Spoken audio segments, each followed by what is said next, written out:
बच्चे में एक्साइटमेंट तो बहुत है एग्जाम को क्रैक करने की। और जो एस्पिरेंट है हरियाणा पब्लिक सर्विस कमीशन का, एचसीएस का पेपर देना चाह रहा है, वो सोच के बैठा है कि आज जब मैं तैयारी करने लगूंगा तो मैं कोई भी स्टोन अनटर्न्ड नहीं रहने दूंगा जो मेरे को तैयारी में मदद करेगा।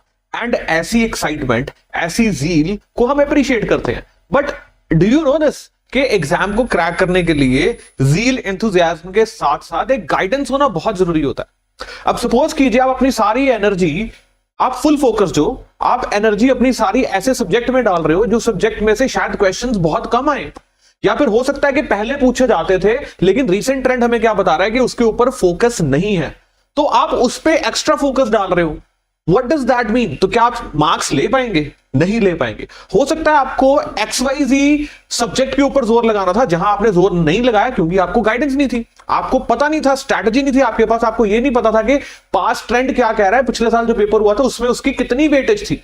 तो ऐसे में क्या, जो सब्जेक्ट के बारे में मैं जिक्र कर रहा हूं वो हमें इग्नोर कर देना चाहिए, वो हमें नहीं पढ़ना चाहिए? बिल्कुल भी नहीं, ऐसा नहीं करना है। सिलेबस तो हमें सारा कंप्लीट करके जाना है, जो हमें सिलेबस दिया गया है उसको हमने पढ़ के जाना है, हमने सारे प्रीवियस ईयर भी करके जाने हैं। लेकिन फिर भी दिमाग में एक ट्रेंड देखते हुए ही आगे बढ़ना है कि भाई आजकल जो पेपर पूछा जा रहा है उसमें कौन से सब्जेक्ट की वेटेज कितनी है।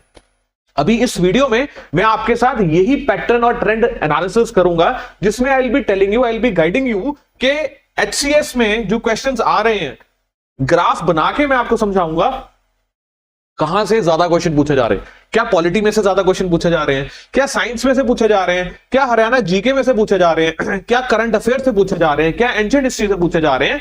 कहां से क्वेश्चन ज्यादा आ रहे हैं? और जब ये ट्रेंड आपके दिमाग में सारा बैठ जाएगा तब पॉसिबल है कि आप ज्यादा एफर्ट डालेंगे और आपको एक किक भी मिलेगी, मोटिवेशन भी मिलेगी, एंड जो आपकी तैयारी है वो सही डायरेक्शन में लगेगी। मतलब मेहनत फजूल नहीं होगी। आपने खुद भी ये एक्सपीरियंस किया होगा या आपने काफी जनों से सुना होगा कि यार मैंने 8-10 घंटे मेहनत डाली, पूरा साल डाली, हर रोज 8-10 घंटे पढ़ता था, बट जब मैं एग्जाम देने जाता था मुझे समझ नहीं आता था कि यार ये क्वेश्चन कहां से आ रहे हैं। और जो लोग क्लियर करते थे एग्जाम, उनको देख के मैं और हैरान होता था या होती थी कि इन्होंने ऐसा क्या पढ़ लिया जो मुझे नहीं पता था। तो आज वो सारी चीज आपको पता लगेगी कि क्या पढ़ना है, कैसे पढ़ना है। बेसिकली इसमें सारा एनालिसिस करेंगे कि कौन से सब्जेक्ट को वेटेज देनी है। रही बात बुक सेट की कि कौन से बुक सेट को रेफर करना है, कौन सी बुक्स को रेफर करना है, और कौन से टॉपिक्स आपके लिए इंपॉर्टेंट है, वो मैं कोई और वीडियो लेके आऊंगा आपके लिए, उसमें हम उसके डिटेल में डिस्कस वो भी करेंगे। आज बात करेंगे सिलेबस के बारे में, पैटर्न के बारे में एंड एनालिसिस के बारे में। सो सिलेबस और पैटर्न की बात मैं आपके साथ करूं तो इसके रिगार्डिंग मैंने एक ओरिएंटेशन वीडियो भी की हुई है जिसमें सारा एचसीएस का समझाया है, सारा सिलेबस समझाया, सारा पैटर्न समझाया, कितने पेपर्स होते हैं, वो सारी चीजें हमने डिस्कस की हैं। आज हमारा ज्यादा फोकस रहेगा एनालिसिस के ऊपर, लेकिन ब्रीफ में मैं आपको सिलेबस और पैटर्न भी बता दूंगा। So guys, here it is, this is what is the syllabus of Haryana civil services, जिसमें आप देखिए जनरल स्टडीज के बारे में बात की गई। पहले तो प्रिलिमिनरी एग्जाम के बारे में बात हो रही है। प्रिलिमिनरी एग्जाम में general science is there, then current events of national and international importance, then history of India, Indian national movement। So यहाँ साफ साफ शब्दों में दिया गया कि इंडियन नेशनल मूवमेंट से ज्यादा क्वेश्चंस आपको मिलेंगे। हिस्ट्री ऑफ इंडिया, ये तो एक ब्रॉड टर्म होगी ना, हिस्ट्री ऑफ इंडिया एंशिएंट भी होगी, मिडिवल भी होगी, मॉडर्न भी होगी, fine. Then Indian and world geography को हम देखेंगे, then Indian culture, Indian polity, Indian economy, ये सब ब्रॉड हेडिंग्स हैं। अब ये सारी ब्रॉड हेडिंग्स के अकॉर्डिंग अगर आप पढ़ना शुरू कर दोगे, अगर आप ब्रॉड हेडिंग्स के अकॉर्डिंग पढ़ना शुरू कर दोगे तो सिलेबस बहुत ज्यादा है, आपको पता ही नहीं चलना कि क्या पढ़ना है क्या नहीं पढ़ना है। लेकिन ये ब्रॉड हेडिंग्स को अपने पास रखते हुए साथ साथ ये देखना कि प्रीवियस ईयर क्वेश्चन जो है वो हमें क्या दर्शा रहे हैं, क्या बता रहे हैं। इसको मुझे एग्जाम्पल के तौर पर आपको समझाना हो तो आपकी फैमिली में आपके कितने ज्यादा रिलेटिव्स हैं, इजंट इट? तो अगर आपको पूछा जाए कि आपकी फैमिली में कितने रिलेटिव्स हैं, तो सारे रिलेटिव्स हैं, बहुत ज्यादा रिलेटिव्स हैं, लॉन्ग लिस्ट है। लेकिन फ्रीक्वेंटली आपके घर कितने रिलेटिव्स आते हैं तो आप बता पाएंगे ये 5, 7, 10 फैमिलीज हैं जो फ्रीक्वेंटली हमारे घर आते हैं, हमारा उनसे मिलना जुलना है। सिमिलरली यहां पर सिलेबस तो बहुत बड़ा है, लेकिन कौन से सिलेबस के कौन से हिस्से से ज्यादा क्वेश्चंस आपको मिलते हैं ये हमें PYQ देख के पता चल जाएगा। हमें क्लैरिटी ऑफ थॉट आ जाएगी कि कौन से टॉपिक पे फोकस करना है, कौन से सब्जेक्ट के ऊपर फोकस करना है, किस टाइप ऑफ क्वेश्चंस को हमें अटेम्प्ट करने की कोशिश करनी है और उसकी प्रिपरेशन कहां से होगी। अब जैसे कुछ तो सिलेबस ने भी क्लैरिटी दी है कि वो कह रहे हैं जैसे जनरल साइंस के क्वेश्चंस हैं ये कवर करेंगे उस हिस्से को जो general appreciation and understanding of science including matter of everyday observation experience. तो यहां जनरल चीज बताई है सारे सिलेबस के रिगार्डिंग कि ज्योग्राफी में से हम कैसे क्वेश्चंस पूछेंगे। फिर भी प्रॉपर क्लैरिटी आपको PYQ देख के ही हो सकती है। तो पेपर को अटेम्प्ट करने के लिए दो चीजें बहुत जरूरी होती है, एक सिलेबस, एक PYQ। PYQ भी मेंस का और प्रीलिम्स दोनों का आपको PYQ चाहिए होता है, तब जाके तैयारी होती है, उसके बिना तो तैयारी पॉसिबल नहीं है। इसके अलावा अपने पास एटलस जरूर रखा करो।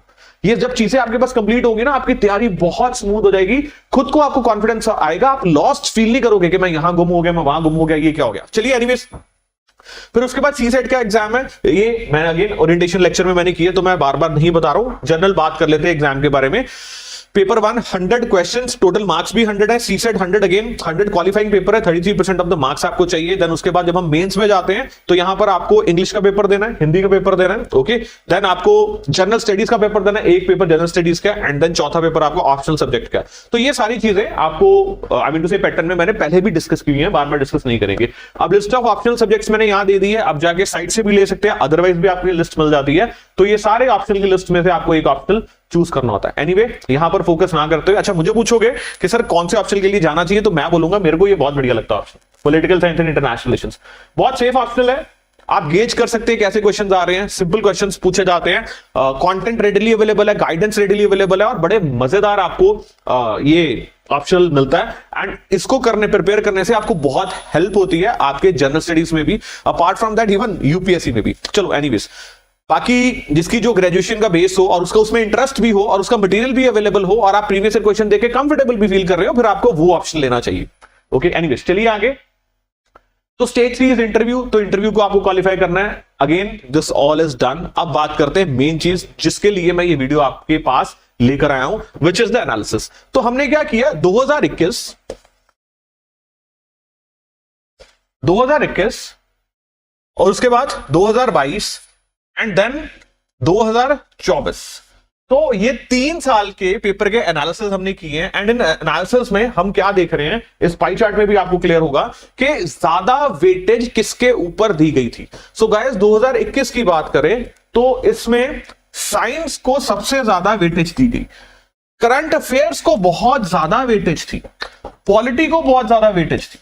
बाकी बात करें एनवायरमेंट, वर्ल्ड हिस्ट्री, जबकि सिलेबस में था, अगर आप सिर्फ सिलेबस देख के तैयारी करेंगे तो आप शायद वर्ल्ड हिस्ट्री के ऊपर भी उतना ही जोर लगाएंगे जितना आप पॉलिटी के ऊपर जोर लगाएंगे। लेकिन अगर आपने ये ट्रेंड समझाओ तो आपको पता लग जाएगा कि भाई ठीक है, मेरे सिलेबस में वर्ल्ड हिस्ट्री मुझे करना है, लेकिन पॉलिटी में मुझे फोकस करना है, क्योंकि पॉलिटी के जो क्वेश्चन है वो बहुत ज्यादा आएंगे, क्योंकि साइंस के जो क्वेश्चन है वो बहुत ज्यादा आएंगे, करंट अफेयर्स में से बहुत ज्यादा क्वेश्चन आएंगे। So I just can not equate environment और वर्ल्ड हिस्ट्री और कल्चर विद ज्योग्राफी और विद पॉलिटी और विद साइंस और विद करंट अफेयर्स। इनको एक्स्ट्रा टाइम देना पड़ेगा, इन पे एक्स्ट्रा एफर्ट करना पड़ेगा। वर्थ इट है। वर्थ इट क्यों है, क्योंकि पेपर में क्वेश्चंस आ रहे हैं। लेकिन अब सवाल ये भी तो होता है ना कि सर इस साल हो सकता है कि वर्ल्ड हिस्ट्री में से 1-2 क्वेश्चन 3 क्वेश्चन आए हैं, लेकिन अगले साल ये कोई गारंटी तो नहीं है ना कि इसमें हमें कम क्वेश्चन ही देखने को मिलेंगे, हो सकता है ज्यादा क्वेश्चन देखने को मिल जाए। बात बिल्कुल ठीक है आपकी, लेकिन फिर देख लेते हैं कि ट्रेंड क्या कह रहा है। अगली दोबारा भी तो एग्जाम हुआ था, तो 2022 में जब एग्जाम हुआ वहां हमें क्या देखने को मिल रहा है, वहां हमें देखने को मिल रहा है कि हमें अगेन एनवायरमेंट में से सिर्फ 3 के करीब क्वेश्चन देखने को मिले। वर्ल्ड हिस्ट्री के क्वेश्चन हम ट्रेस बहुत कर नहीं पा रहे थे, तो हमने क्या किया, उसको प्रिपेयर अकॉर्डिंगली किया। और क्वेश्चंस प्रॉपर तरीके से हम डिफरेंशिएट कर भी नहीं पा रहे थे, तो दैट मींस वर्ल्ड हिस्ट्री के ऊपर ज्यादा तवज्जो नहीं दी गई थी। लेकिन अगर कल्चर की बात करें तो वही 3 question, environment 4 question, I mean to say culture में, एनवायरमेंट में 3 क्वेश्चन, इकोनॉमी में 5। लेकिन जिन सब्जेक्ट्स के बारे में हमने पहले बात की, साइंस, तो साइंस में अगेन वेटेज बहुत ज्यादा है, 24 क्वेश्चन साइंस में से आ गए। देखो 2-3 क्वेश्चन का गैप हो सकता है वाइल क्लासिफाइंग, तो फिर भी अगर 22 भी ले लो, 21 भी ले लो, तब भी बहुत ज्यादा वेटेज थी। पॉलिटी की बात करेंगे, अगेन 8 क्वेश्चन, ज्योग्राफी में से 15 क्वेश्चन, करंट अफेयर्स में से 17 question. So many questions are being asked from the major subjects जो आपको सिलेबस में भी दिए गए हैं। सिलेबस में माइनर सब्जेक्ट्स और मेजर सब्जेक्ट्स दोनों दिए गए हैं। फोकस किस पे करना है, मेजर सब्जेक्ट्स। मेजर सब्जेक्ट कौन से कैसे पता लगेगा, इस वीडियो के थ्रू, या फिर आप खुद भी एनालिसिस करें। जैसे हिस्ट्री की बात करें, okay major history, polity, geography, economy, current affairs, science, ये मेजर है for HCS. History, polity, geography, economy, science, ये क्या है, मेजर है for Haryana civil services exam. Is that clear? So HCS के लिए very much important. I hope I am making my point clear. तो अच्छा और देख लेते हैं, जब हम 2024 देखते हैं तो 2024 में हमें अगेन देखने को क्या मिल रहा है यहां पर कि भाई देखो मिडिवल हिस्ट्री में फोकस ज्यादा हो गया, 10 क्वेश्चंस पूछ लीजिए। Now you can very well predict कि जो 2025 में हरियाणा पीसीएस कंडक्ट करवाया जाएगा उसमें मिडिवल हिस्ट्री के ऊपर ज्यादा फोकस होगा। तो you can not leave medieval history at all. चाहे पास्ट ट्रेंड आपको बता रहा हो कि मिडिवल हिस्ट्री में से कम क्वेश्चन थे, इधर 6 क्वेश्चन हमें नजर आ रहे हैं और इधर हम देखेंगे तो सिर्फ 5 क्वेश्चन नजर आ रहे हैं, लेकिन अगर हम 2024 के पेपर को देखें तो 10 क्वेश्चन पूछ लेंगे, तो पूरी पॉसिबिलिटी है कि जो 2025 में पेपर आएगा उसमें मिडिवल हिस्ट्री के ऊपर ज्यादा फोकस होगा। तो मैंने ऑलरेडी आपको मेजर बता दिया subjects, history, polity, geography, economy, science, ये मेजर सब्जेक्ट्स हैं आपके, इन पे फोकस करके जाना। Again polity favourite 17 questions were being asked, science favourite again 19 questions were being asked. Environments में से देखो दोबारा एक क्वेश्चन पूछा गया एनवायरमेंट, इधर एनवायरमेंट में 3 क्वेश्चन हमें नजर आ रहे थे, तो एनवायरमेंट में अगेन हमें इधर एक क्वेश्चन आ रहा था जो 2021 में था। तो ऐसे में आप सारा फोकस एनवायरमेंट पे थोड़ी कर दोगे। बच्चे शंकर आईएएस पढ़ के पूरा टाइम लगा के 1.5 महीना 1 महीना उस पे लगाते हैं, लेकिन जाके पता लगता है कि अगर मैंने वही फोकस साइंस पे लगाया होता या मैंने पॉलिटी पे लगाया होता तो व्हाट वुड हैव हैपेंड, मेरा जो टाइम था वो बच जाना था और मुझे ज्यादा मार्क्स मिलने थे।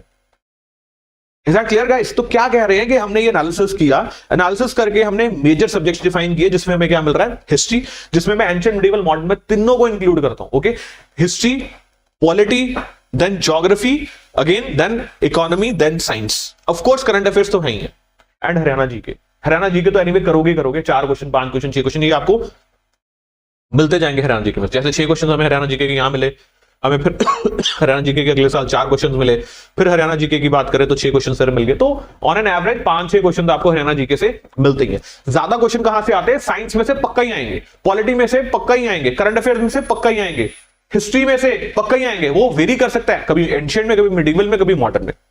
तो इसको दिमाग में बिठा के चलना, ये पाई चार्ट अपने दिमाग में रख लो, इस पाई चार्ट के अकॉर्डिंग आप काम कीजिएगा। मैंने सारे पेपर्स मतलब 22 का, 24 का एंड देन 21 का, इन तीनों के एनालिसिस किए हैं। इन तीनों के एनालिसिस में कौन से साल में जहां से ज्यादा क्वेश्चन आए वो मैंने बता दिए। एक मैंने आपको इतनी भी गाइडेंस दे दी है कि मेजर सब्जेक्ट्स कौन से जहां से आपको उठा के पढ़ना है। सिलेबस सारा करके जाएंगे, ऐसा नहीं है कि सिलेबस में से कुछ भी छोड़ के जाएंगे। वर्ल्ड हिस्ट्री नहीं छोड़ेंगे हम, एनवायरमेंट नहीं छोड़ेंगे हम, कोई भी सिलेबस का ऐसा हिस्सा नहीं है जो हम छोड़ के जाएंगे।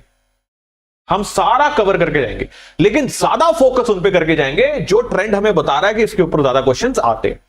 अब कैसे क्वेश्चंस आते हैं, किस टाइप ऑफ क्वेश्चंस हमें देखने को मिलते हैं, स्टेटमेंट है, वन लाइनर है, वो पीवाईक्यूज में अगेन एनालिसिस करता ही रहूंगा चैनल के ऊपर आपके लिए। सो टिल देन आप इसको दिमाग में रख के अपनी तैयारी शुरू कीजिए। जिन्होंने अभी तक तैयारी नहीं शुरू की है उनको तैयारी शुरू कर देनी चाहिए, क्योंकि जो बच्चे HCS की तैयारी करने नोटिफिकेशन के बाद तैयारी शुरू करते हैं, उनकी पेपर को क्लियर करने की पॉसिबिलिटी बहुत कम होती है। जोर लगता है, उन पे मेहनत की भी जाती है, लेकिन एक बात याद रखिएगा, जो बच्चा काफी देर से भाग रहा है वो एक्सेल करेगा कि वो वाला जो अभी भागना शुरू किया। बड़ी सिंपल सी बात है। So do not delay your decision, start to prepare now. अगर आपने सोच ही लिया, एंड हमें पास्ट एक्सपीरियंस ये बताता है कि कंसिस्टेंटली जो बच्चे प्रिपेयर कर रहे हैं वो क्लियर करते हैं एग्जाम को। And for any type of guidance and for any type of free data आप इन नंबर्स पे कॉल कर सकते हैं, and you can get access to that. Thank you very much.